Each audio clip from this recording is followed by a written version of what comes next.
Does God or self has a plan? Can we help or serve the self if we are not in the self? Help or serve the self?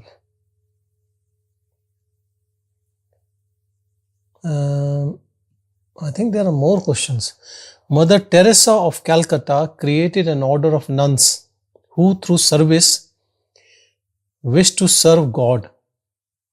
They rely solely on donations, have taken the woes of poverty and serve the poor. Do they improve their chances for their next life to enter the self? Is this something that Bhagavan did in a prior life? Okay. I believe these all questions are connected. Is that right, Robert? There's a connection between all these questions you are asking. Okay, let's start with what you have just mentioned about Mother Teresa's nuns. And they are doing some service on donations. And you're asking whether they are improving their chance for the next life to enter the self. Why next life? Why can't this life? It depends on their interest. So look, charity is done by all sorts of people. It's not that one who is established in self does charity. Probably the one who is established doesn't do any charity because he doesn't see that there's any charity happening. Even he can give his life to others, but will not take it as charity. Charity to others means that I have an ego. That's why I'm seeing others and others are poor and I'm, trying to help them and I want to bring them up to my level or some level. Or Bhagavan never ever encouraged this type of thing. The reason is simple. Because you will get rid of something, some problem in some part of the world for some beings, but then a lot of it will be left. And then you will continue with your ego like I've done this much, I've collected this many $1 million and I've distributed hundreds of $1 million or whatever it is. It is a non-ending karma. Yes, there is karma yoga, which is a very defined path out of the major paths. But Bhagavan never actually took it as one of the main disciplines to follow. If someone was following karma yoga, he didn't say anything. I have to tell you one short story about this. There was Ganpati Muni, Kavya Kantha Ganpati Muni. He was a Sanskrit scholar living with Bhagavan. He was the one who gave Bhagavan his name, Bhagavan Sri Ramana Maharshi. He visited Bhagavan few times and then he did lot of tapas. He had lot of siddhis. But he could not get rid of the ego. So he came one day to Bhagavan and just lay down on his feet and said, look, you have to get rid of me and I'm completely devoted to you and you just sorted me out. I don't know how to do it. I've done whatever I could. And he wrote a lot of, stuff on Bhagavan, and he had his own followers. The interesting thing is, when he had a Q&A with Bhagavan, he had lot of similar desires, like to help the country to be free from Britishers, or to help people in knowing something, or to get the literacy in Sanskrit more, and all those sorts of things. He had, you can say, aims or missions or goals in his mind. So whenever he asked Bhagwan about moksha or liberation, he also added that all what I want things to be done, would it be fulfilled? Bhagwan never said yes or no. One day a news came that Ganpati Muni has passed away. He left his body. So someone asked Bhagwan that Ganpati Muni, has he attained moksha? Bhagwan said, oh no, never. He was so clear in that. No, never. He said he had so many sankalpas, intentions. I have to do this, I have to do this, I have to. Though he was a very astute seeker and a very noble man and a scholar, and he had siddhis. I don't want to go with all those siddhis, but once someone thrashed him up in one of the cities in India because they thought he is a thief. And he said something and there was a big calamity on that city, He said it will happen. So what I'm trying to say is that he achieved a lot in spiritual matters. But he also wanted to do so many good things, definitely. But the ego is the one who is the doer, wants to do, has an agenda, has a plan. And Bhagwan was so clear in his statement that he has so many things to fulfill. How will he be free? Because freedom is from your thoughts, and the one who is on a mission is not free. So I think, I'm not sure how much I have made you understand about all these things. And it comes in spirituality a lot about doing good work, and I have to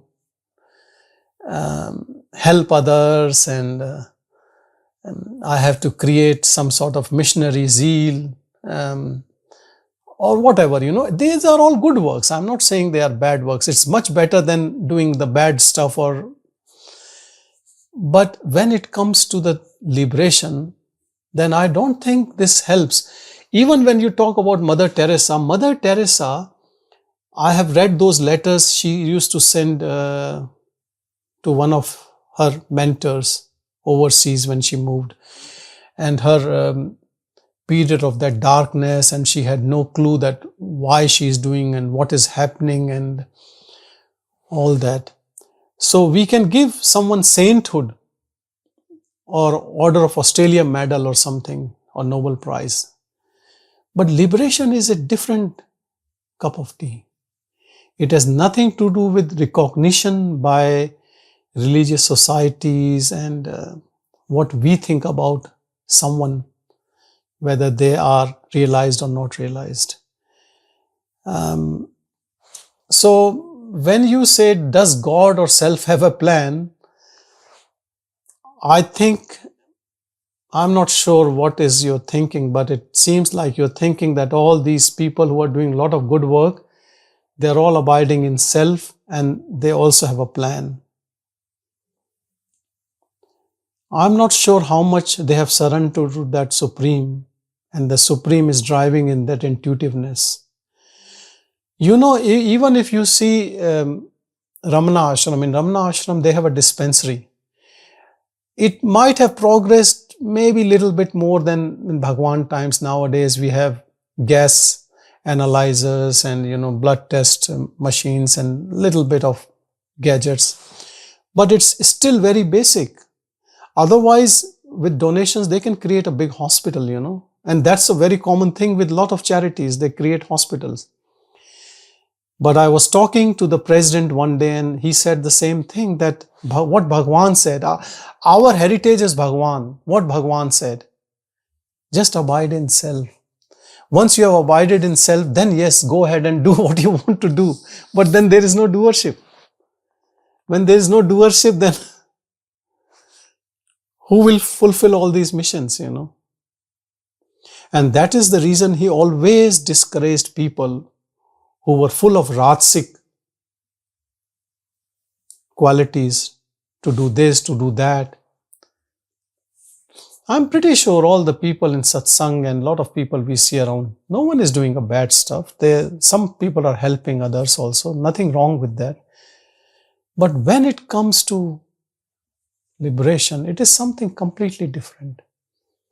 This karma yoga is the most dodgy yoga, I would say, because people do all sorts of stupid things full of ego and they say, I'm doing karma yoga, you know. Lot of people, they work very hard and they say, I'm a karma yogi. And what karma they are doing? They are earning money for themselves and spending on entertainment for themselves. And they say, we are karma yogis. And in the job also, sometimes we deceive others and we say, I'm a karma yogi. Nishkam karma, which means not egoless work. Egoless work is possible when there is no ego. So first thing first, ego has to go. Then only it becomes nishkam. So I follow only Bhagavan's principle. Bhagavan says disinterested action.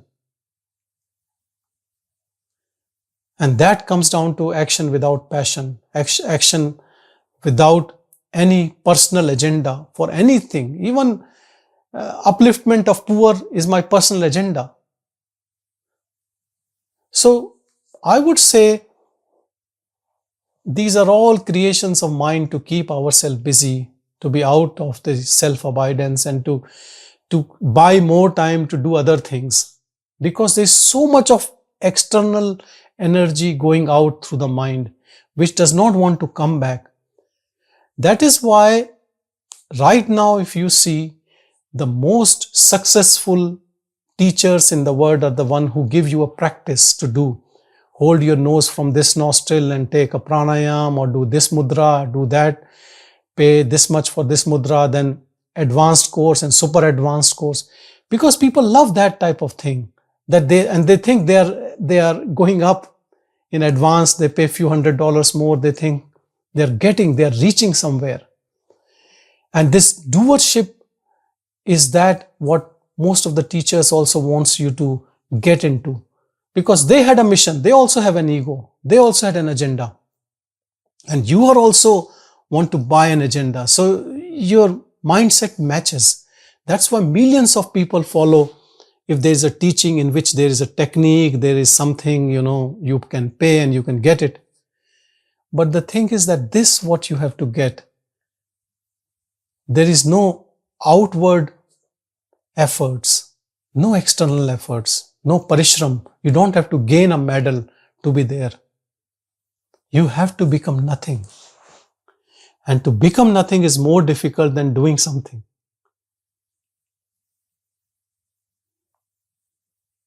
I'm pretty sure all these nuns can achieve godhood right now.